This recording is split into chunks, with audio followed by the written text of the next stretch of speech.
la meditación, el estudio y el servicio. Esos son los tres aspectos sobre los que el ser humano va expandiendo su conciencia, ¿sí?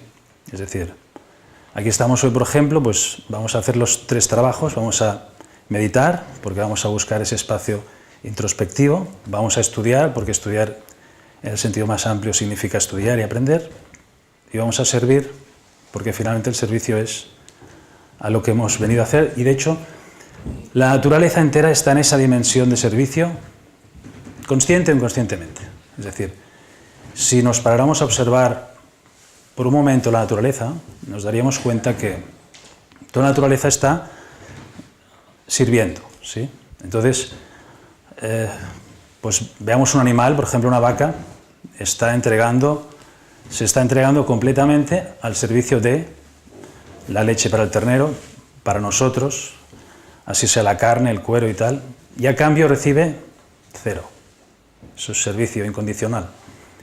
Un árbol pues te da su madera, te da la sombra, te da los frutos, a cambio de nada. Entonces, en ese aspecto, la observación de así las abejas, podéis ver cualquier cosa en la naturaleza que está en esa dimensión de servicio. El ser humano en la escala de la evolución, como es el primer ser autoconsciente, claro, invierte ese sentido.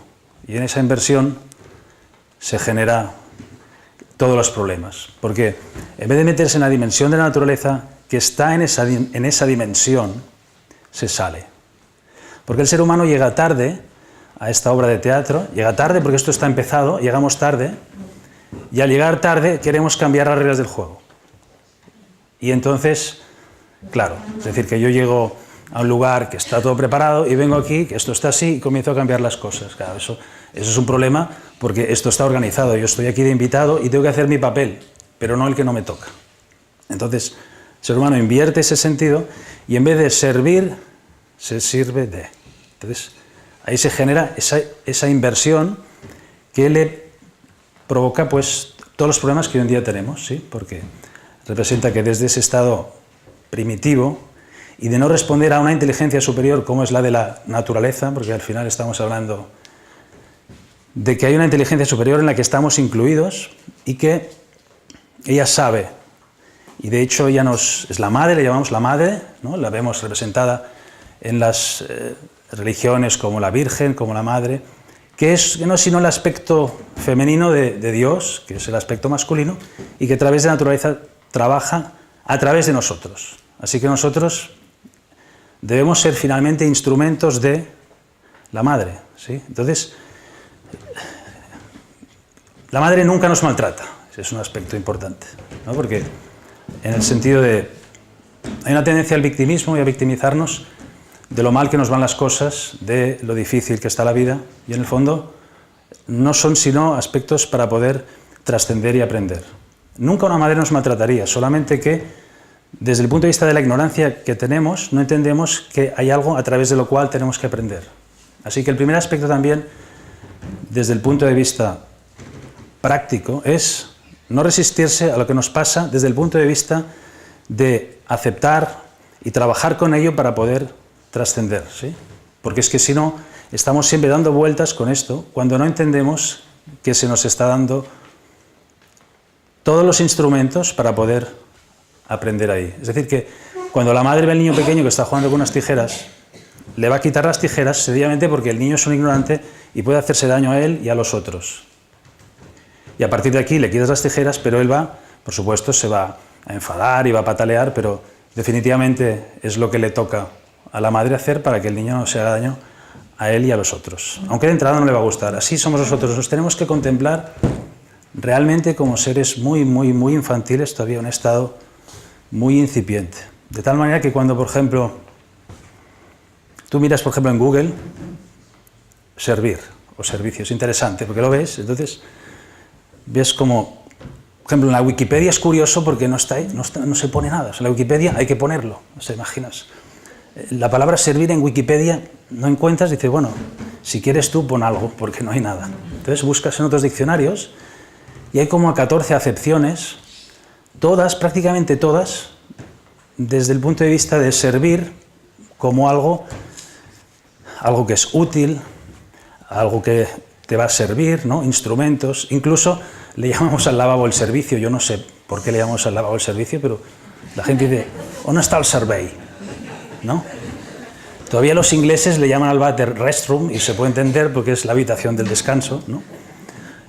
Aunque uno piensa que restroom es el dormitorio, pero no, el restroom es el baño. Bueno, eso se entiende, pero entonces ves en servir y ves todas las acepciones, pero claro, todas desde el punto de vista de contrapartidas, ¿sí? Es decir, que en un primer estado, cuando hablamos de servir, además la palabra servir, si tú miras, viene del latín servire y tiene que ver con siervo. Entonces los romanos, la palabra servus, le llamaban al esclavo.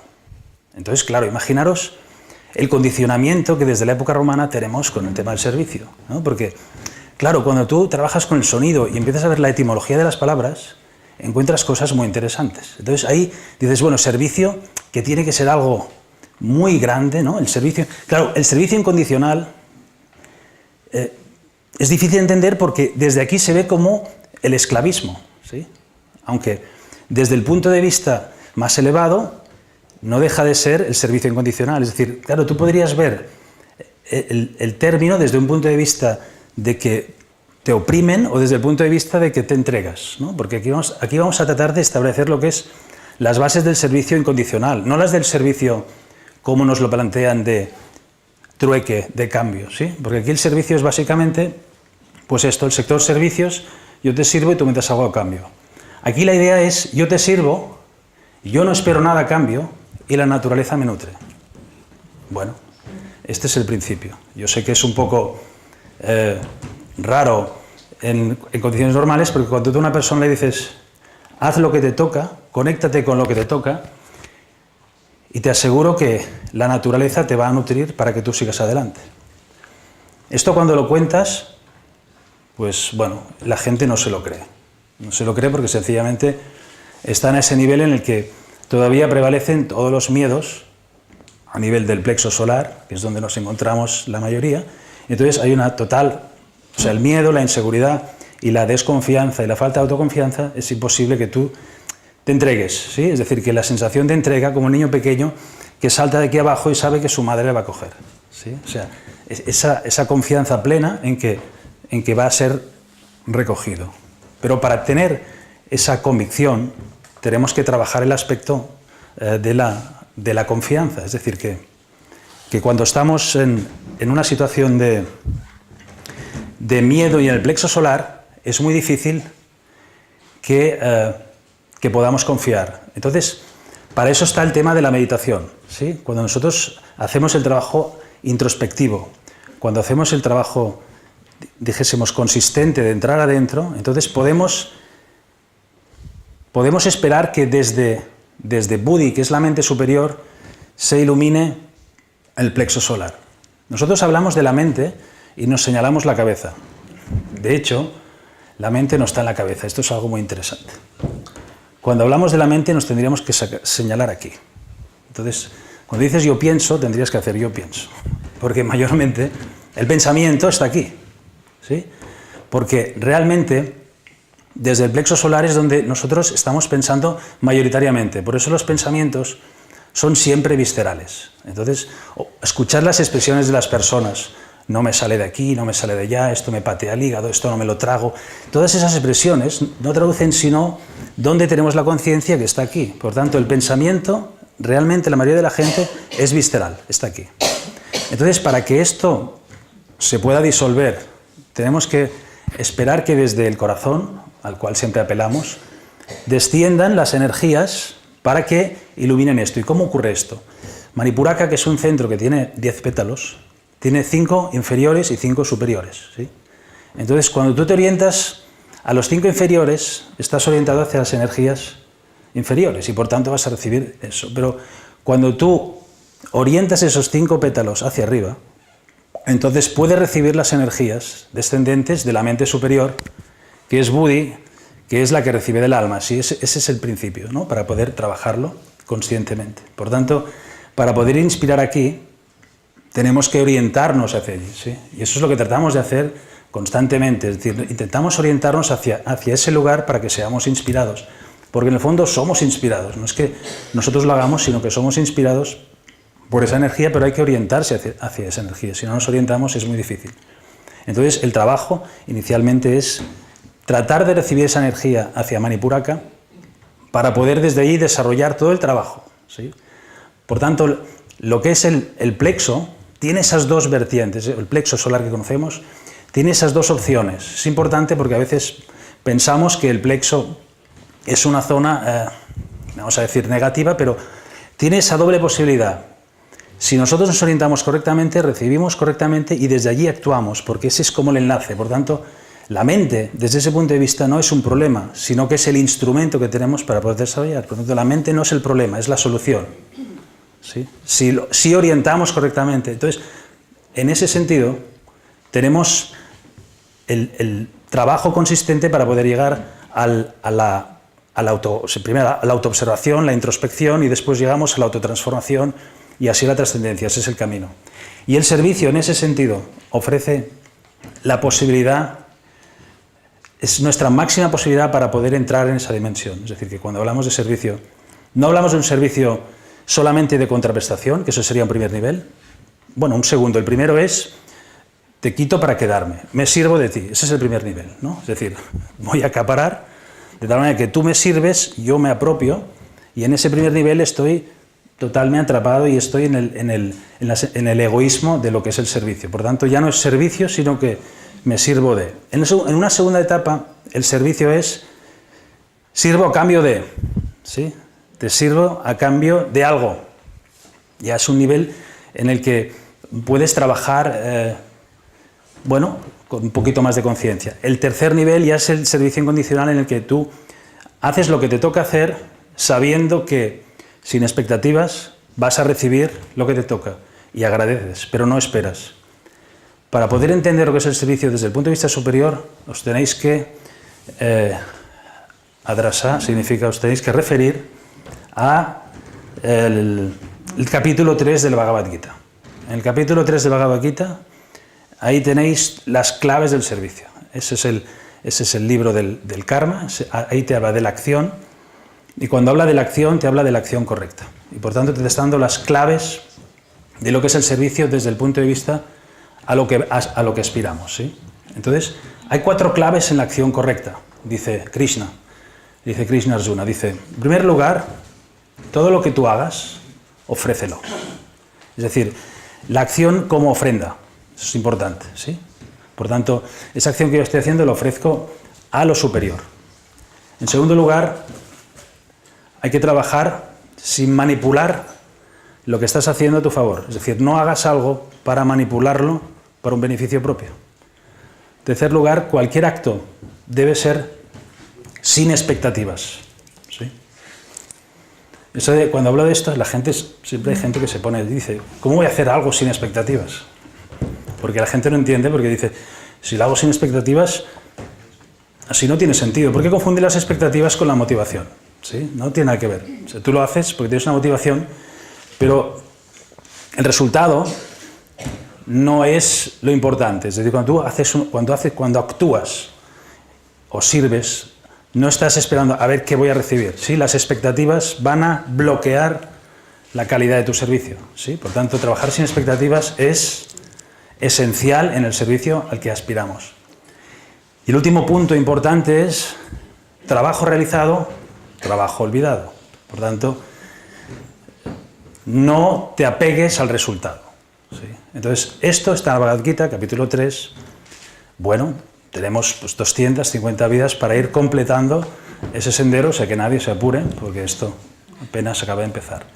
Pero ahí en ese libro tan antiguo tenemos las claves de lo que es el servicio a lo que nosotros entendemos. Entonces, para establecer esa dinámica, pues claro, sobre todo hay que tener lo que se llama el ritmo, ¿sí? Un ritmo, una consistencia, una capacidad de trabajar día a día, semana a semana, mes a mes y cada año para poder establecer el éxito en el trabajo. Entonces, en primero, como dice el maestro tibetano, no vamos a hacer grandes servicios, vamos a hacer lo más cotidiano. Es decir, ocupamos de nuestras deberes y obligaciones, que es lo primero que se espera de nosotros. Por tanto, primero, deberes y obligaciones para poder desarrollar el primer nivel. Y después, consistentemente trabajar, primero en tiempos cortos. Nosotros, como tenemos un problema grave con el tiempo, es decir, con la gestión del tiempo, porque no tenemos nunca tiempo.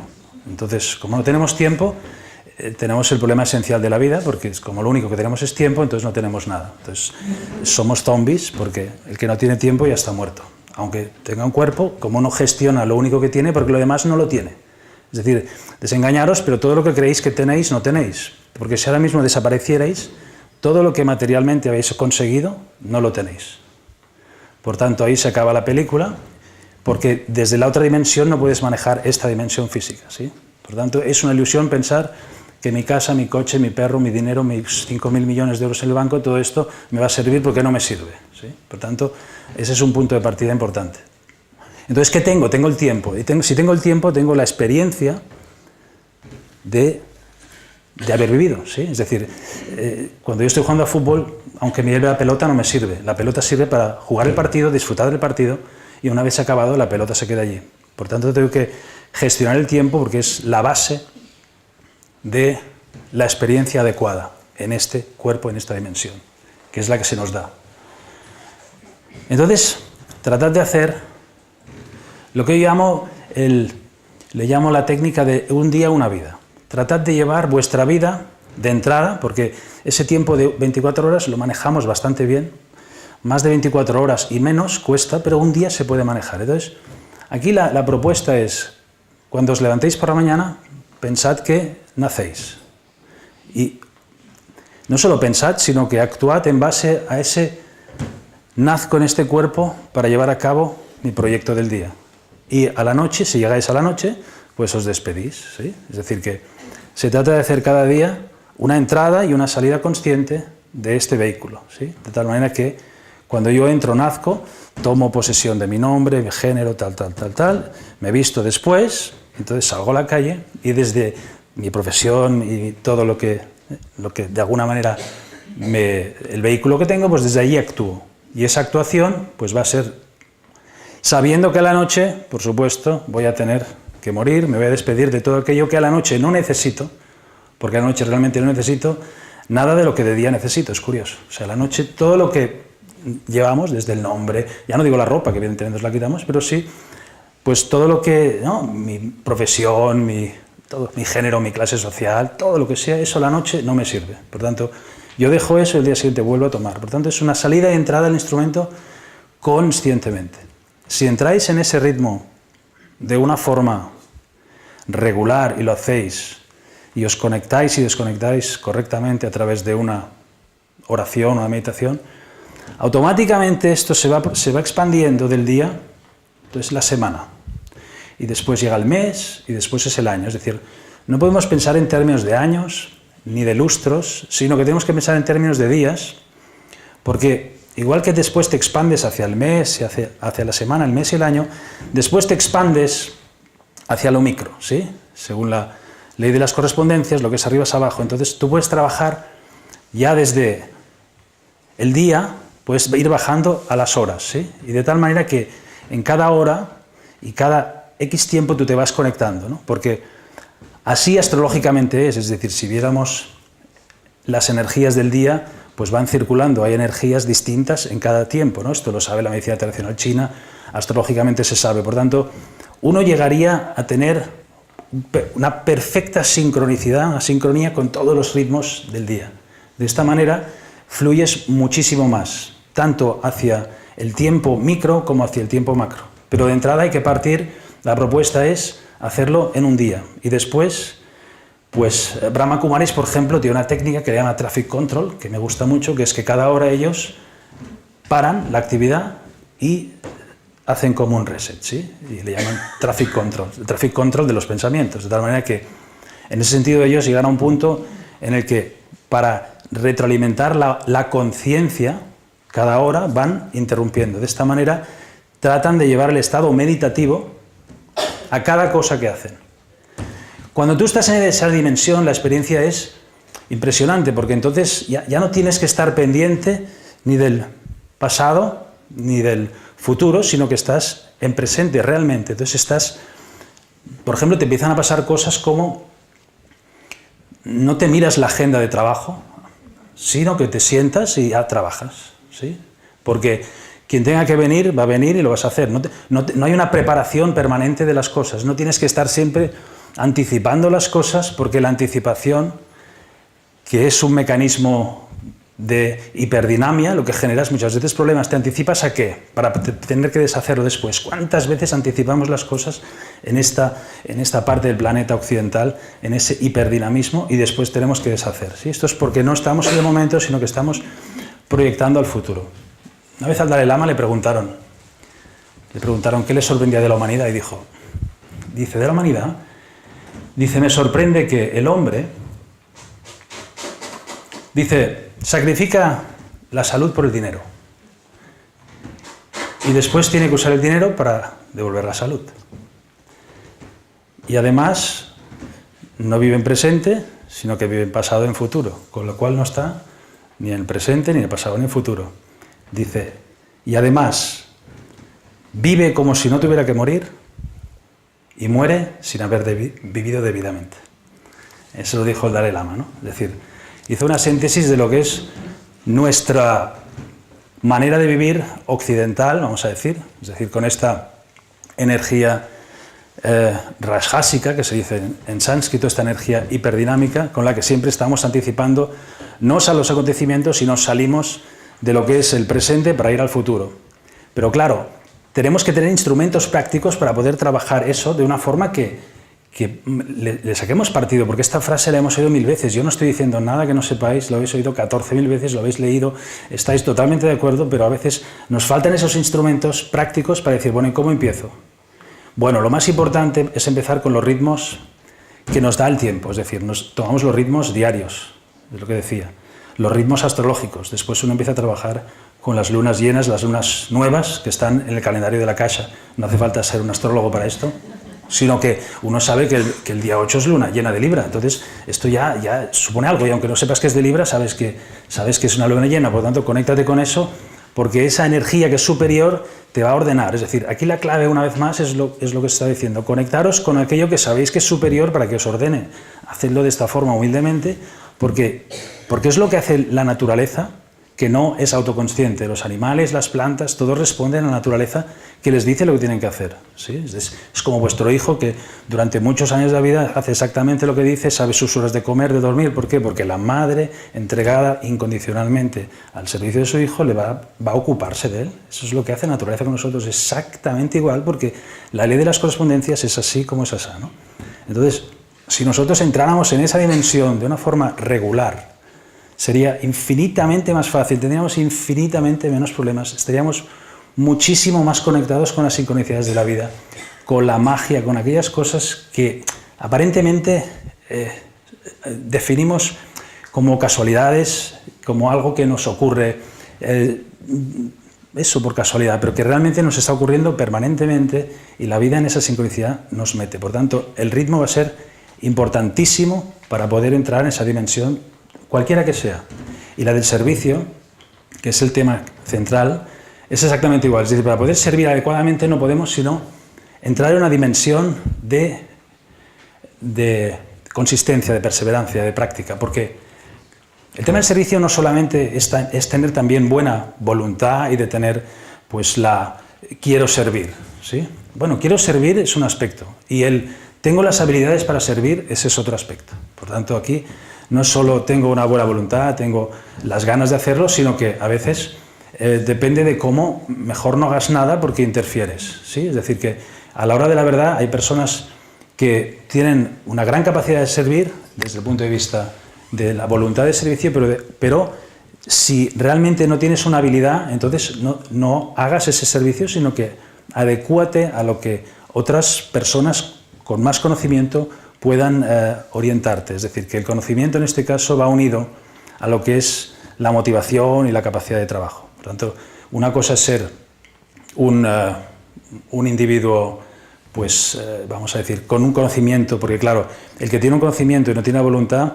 ese todavía es más peligroso que el otro, ¿no? Es decir, conocimiento sin voluntad representa que te estás convirtiendo en un elemento interferente, además peligroso porque tu conocimiento te lleva realmente a explotar a la sociedad, que es lo que se está viendo ahora, desde muchos puntos de vista, pero suerte que hay muchos grupos como este y otros que silenciosamente están haciendo un trabajo exactamente en el sentido adecuado, ¿sí? Porque uno realmente no está viendo lo que se está haciendo bien porque no se publica, ¿sí? Tenemos una idea permanente de lo mal que va el mundo, pero exactamente en la misma medida, exactamente igual está lo otro. Es decir, que nadie se desanime porque esto es así. Es decir, que lo que se distribuye, lo que se emite por los medios de comunicación es solo la parte que interesa, pero la otra existe exactamente igual porque si no este planeta no saldría adelante. Por tanto, confiad plenamente en que el trabajo que uno hace individual y grupalmente sale allí. Y sobre todo, no engancharse a eso porque eso te resta muchísima energía, ¿sí? Es decir, que tratar de pensar en positivo y nunca en negativo, de tal manera que no es vamos a luchar contra la oscuridad, porque hay mucha gente que lucha contra la oscuridad y eso es un desgaste importante de energía en dos sentidos. Primero, se te acaba la energía, segundo, se la das al otro. Es decir, luchar contra la oscuridad es muy impráctico. Lo práctico sería trabajar a favor de la luz, ¿sí? De tal manera que es exactamente lo mismo, pero no es lo mismo. El efecto es distinto. Si tú, por ejemplo, te pones de cara al sol, tu sombra queda detrás, ¿sí? Y la sombra existe, pero tú te encaras al sol. Pero si tú te das la vuelta al sol, no solamente no ves el sol, sino que ves toda tu sombra, ¿no? Por tanto, lo importante es cuál es la orientación correcta, de tal manera que en el servicio, por tanto, tenemos conocimiento, tenemos la motivación, y después está el trabajo, como decía, básicamente el trabajo rítmico, el trabajo enfocado, el trabajo diario, el trabajo paciente, que nos permite que nos vayan dando exactamente lo que necesitamos hacer. Ese es otro punto crucial. Nosotros tenemos el deseo de hacer algo y después existe la necesidad de lo que tenemos que hacer, ¿sí? Vamos a diferenciar claramente entre deseo y necesidad. El deseo generalmente sale de la personalidad y por tanto es lo que a mí me gusta, lo que me apetece, pero la necesidad es lo que yo tengo que hacer. Y lo que tengo que hacer prevalece sobre el deseo personal, sino que vamos a decir que la necesidad es del alma y el deseo es de la personalidad. Por tanto, la clave de la evolución es que el deseo y la necesidad sean uno. De tal manera que tu deseo personal se someta a la necesidad, vamos a decir, superior. Y eso es algo crucial para no friccionar constantemente con uno mismo, ¿sí? Porque tenemos nuestras preferencias para hacer muchas cosas y a la hora de servir es exactamente igual, pero la necesidad te dice que tienes que hacer otra cosa. Así que si mi preferencia es quedarme en casa hoy, la necesidad es que esté aquí. Y eso yo lo tengo que entender porque así se me demanda, ¿sí? Por tanto, es importante que eso lo entienda. Otro aspecto importante a la hora de hablar del servicio es saber esperar la demanda, ¿sí? Es decir, hablábamos antes de la anticipación. Nos anticipamos a todo, con lo cual generamos un movimiento que generalmente es turbulento, ¿sí? Por tanto, lo que hacemos es generar ruido, ¿sí? Si nosotros estamos centrados, atentos, alineados y estamos escuchando la auténtica demanda, podemos responder a la demanda que en ese momento llega, ¿sí? Es decir, que no hay que responder ni antes ni después, sino que la demanda es la que es en ese momento. Por tanto, respondo a la demanda, pero ni me anticipo ni me retraso. Eso es algo también importante que hay que practicar en el día a día, equivocarse 1000 veces y así vas aprendiendo a ajustar lo que son demandas. Porque después están, claro, ahí viene la pregunta, aquí la gente dice, bueno, ¿tengo que responder a todas las demandas? No, no hay que responder a todas las demandas. Tienes que escuchar las demandas y ver cuáles son las que realmente a las que tienes que responder. Porque la mayoría de las demandas, ya sean internas, generalmente son absurdas. El otro día estábamos en California, y entonces allí en un parking del Monte Shasta había un coche, tenía un adhesivo y ponía, hizo gracia porque dice, no te creas todo lo que pienses. Decía. Y lo leí y digo, muy bien. La frase decía esto, don't believe in all what you think. Pero claro, piensas, claro, es que es cierto, es decir, todas las ideas que nos vienen generalmente son absurdas, por tanto, uno no tiene que responder constantemente a sus propios pensamientos, ¿sí? Porque uno de repente empieza a fabular y tiene un montón de cosas por hacer que son absurdas. Por tanto, lo primero es dejar que esos pensamientos pasen. Si ves algún pensamiento que te llega o hay algo en el entorno que insiste en eso, toma nota y entonces desarróllalo, ¿sí? Esa es la clave. Así lo hago yo. Es decir, me llegan 1000 demandas. Bueno, yo las escucho. Sé que de las 1000 demandas, 980 son absurdas y tal como vienen se van.